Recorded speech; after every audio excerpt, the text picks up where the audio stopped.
So you have some pretty incredible experience when it comes to, I would say product, but also specifically, within travel marketplaces.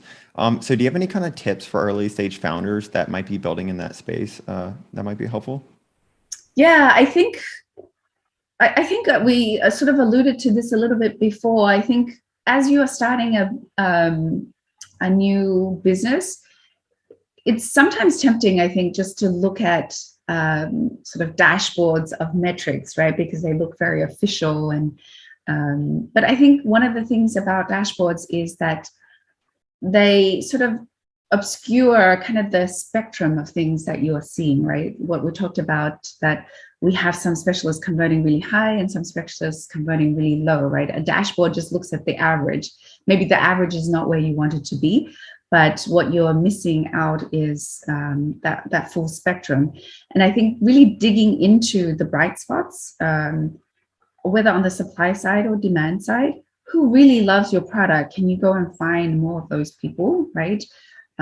Which of the suppliers are performing really well? How can you replicate their behavior?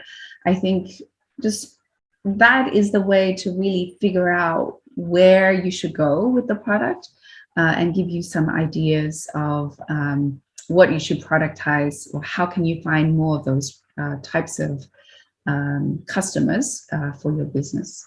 Yeah, that's a really great point. Actually, I would love to dig a little bit deeper in that. Could you maybe share an example of that, kind of like in the earlier stage of Kimkim, and how you kind of identified and focused on that? Yeah, so I think I mentioned the sharing trip plan was one of the areas that we dug into.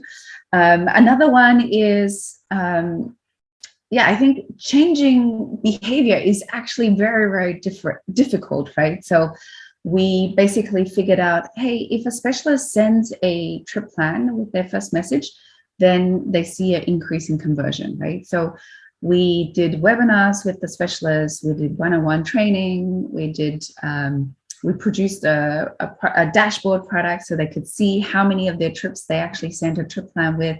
We gave them a target. You had to have 80% of your trips with at least one trip plan, right? But what we found was that when we pushed really hard for, let's say, a month, everyone conformed, right? As soon as we stopped pushing, people kind of went back to their old behavior. And then you talk to them and it's like, so why did you not send a trip plan or send an itinerary with this particular trip? What we found is that at the end of the day, back then as well, our tools were just not good enough for what they were doing, right? So it's Friday afternoon, 4 o'clock, they get a trip request and they think, okay, I need to spend an hour to put this thing together. Or I could just call it quits and go home and see the family, right?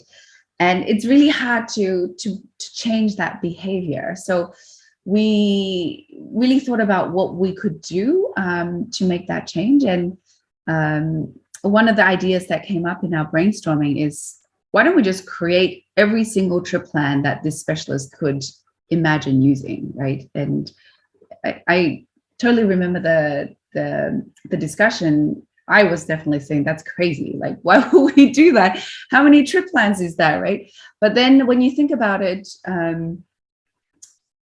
it is not it's not in the millions, right? We're not talking about creating millions of trip plans. For each specialist, we were probably talking about creating up to about 1,000 trip plans. And we basically, for a few destinations, just did that. We created thousands of trip plans manually for all of the specialists.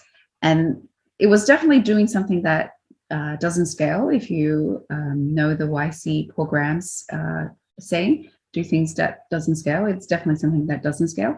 But what we found was, now when Friday 4 o'clock came around and the specialist had to send a trip plan, they just had that trip plan at their fingertips, right? An hour job became like a 10-minute job, because they take a very similar trip plan, they change a few things and they can send it out.